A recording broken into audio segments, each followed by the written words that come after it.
नमस्ते। प्रेस्बाइक्यूसिस जैसा एज उम्र बढ़ता जाएगा कान कम सुनाई देगा। ये है प्रेस्बाइक्यूसिस। कान का ये पिक्चर देखेंगे तो इनर मोस्ट ईयर जो है ये जो है ऐसा दिखेगा। 1, 2, 3। Number 1 cochlea. सिर्फ कॉक्लिया जो इनर ईयर का पार्ट है जो हियरिंग में मदद करता है। कॉक्लिया के अंदर जो है ऐसा दिखेगा और सिर्फ ये पार्ट हम जूम करेंगे तो वो ऐसा दिखता है। इसमें बहुत सारा पार्ट्स है तो जितना एज बढ़ेगा उसका चेंजेस ये पार्ट्स में से चेंजेस होने लगेगा। तो जितना चेंजेस होगा उतना कम सुनाई देगा। तो प्रेस्बाइक्यूसिस जो है दोनों कानों में इक्वल से एज के वजह से उम्र के वजह से कान कम सुनने लगता है। उसका कॉजेस क्या है? तो इतना टाइम मैं क्या बता रहा था कि ये एज के रिलेटेड है। तो मैं आपसे पूछ रहा हूं इसका कॉजेस पूछ रहा हूं तो पहले से बता दिया एज, ये तो एज है। तो लेटेस्ट स्टडी ये है कि सूडान में मतलब अफ्रीका के सुपर सूडान बोल के कंट्री है, उधर एक स्टडी किया गया था। वो स्टडी जो है सिटी से दूर है, एक पीसफुल एरिया है जहां फैक्ट्री नहीं है, ट्रैफिक की आवाज नहीं है, कंपैरेटिवली और नॉइज पोल्यूशन नहीं है, ऐसा बोल सकते हैं। तो उधर जो भी एज पीपल है उनका हियरिंग टेस्ट किया गया था। एज मतलब उम्र 65 से ज्यादा। तो जब टेस्ट किए उसका रिपोर्ट जो है वो रिपोर्ट ऐसा आया कि जितना वो एज में हियरिंग लॉस होना चाहिए उतना उनमें नहीं था। उनका हियरिंग बेटर था। मतलब सिर्फ एज के वजह से हियरिंग लॉस नहीं हो सकता और भी कुछ कारण।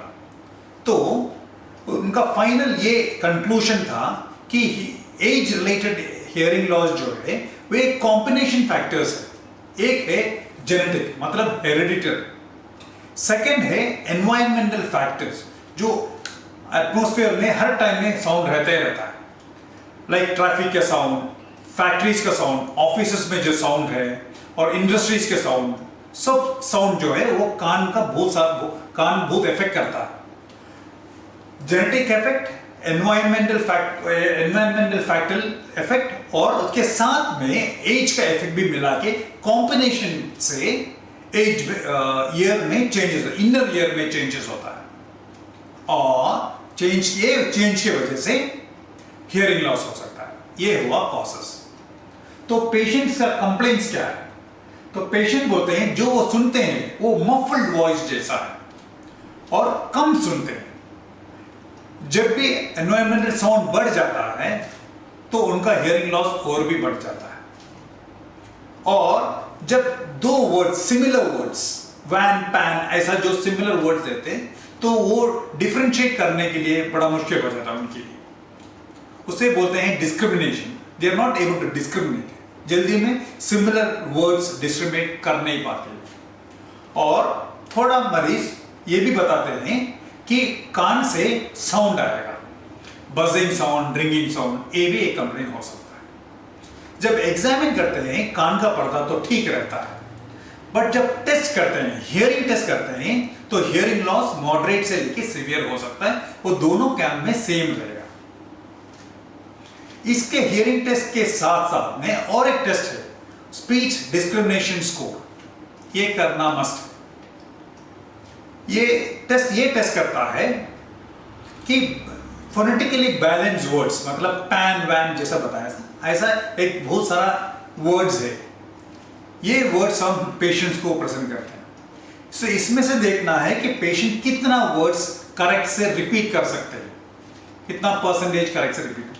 अगर जो ये करेक्ट से रिपीट कर सकते हैं तो उनके लिए हियरिंग एड बहुत फायदा रहेगा। अगर जो ये टेस्ट में उनका स्कोर बहुत कम निकला तो हियरिंग एड से फायदा उनको कम रहेगा। तो ट्रीटमेंट के लिए ये second speech discrimination score test करना मस्ट है। थोड़ा पेशेंट्स में एमआरआई करना पड़ता है।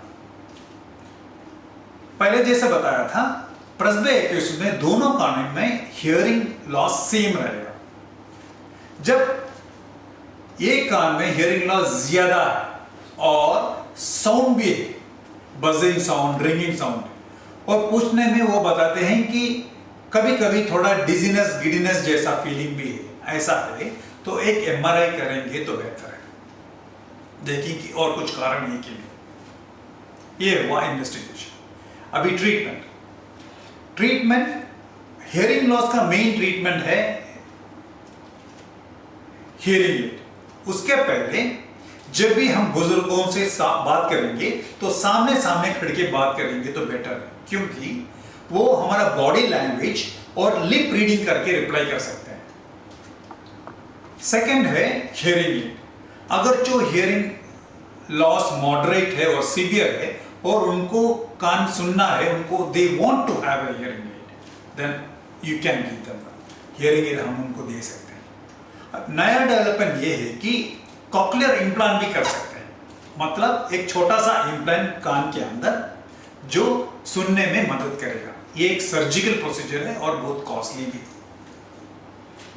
अभी लिसनिंग डिवाइसेस करके उनको हम और भी मदद कर सकते हैं, मतलब घर में टीवी जब है तो headphones, infrared headphones, volume adjusting headphones दे सकते हैं, और टेलीफोन में एम्पलीफायर्स, आवाज बढ़ाने के लिए क्लोज लूप सिस्टम भी यूज कर सकते हैं, और टेलीफोन एम्पलीफायर्स में उनको बहुत यूजफुल रहेगा।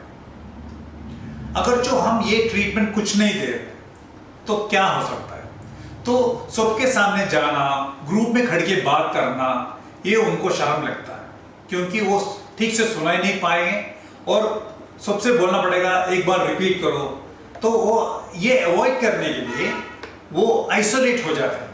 इसे बोलते हैं सोशल आइसोलेशन। तो ऐसा आइसोलेट, सब सिचुएशन में आइसोलेट होके वो डिप्रेशन में जाने का चांसेस बहुत हाई है, और उनका कॉग्निटिव इंपेयरमेंट और डिमेंशिया भी बढ़ सकता है। ये है प्रेस्बियाक्यूसिस का कॉम्प्लिकेशंस।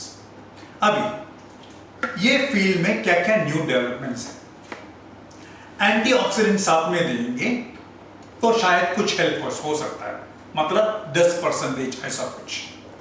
और कोएंजाइम Q10 का रिसर्च चल रहा है अभी। लास्ट में स्टेम सेल थेरेपी, उसका भी रिसर्च चल रहा है। तो ये स्टेम सेल थेरेपी का रिसर्च अच्छा निकला तो एज रिलेटेड चेंजेस का हम थोड़ा डिले कर सकते हैं, ताकि हम अच्छा सुन सकें।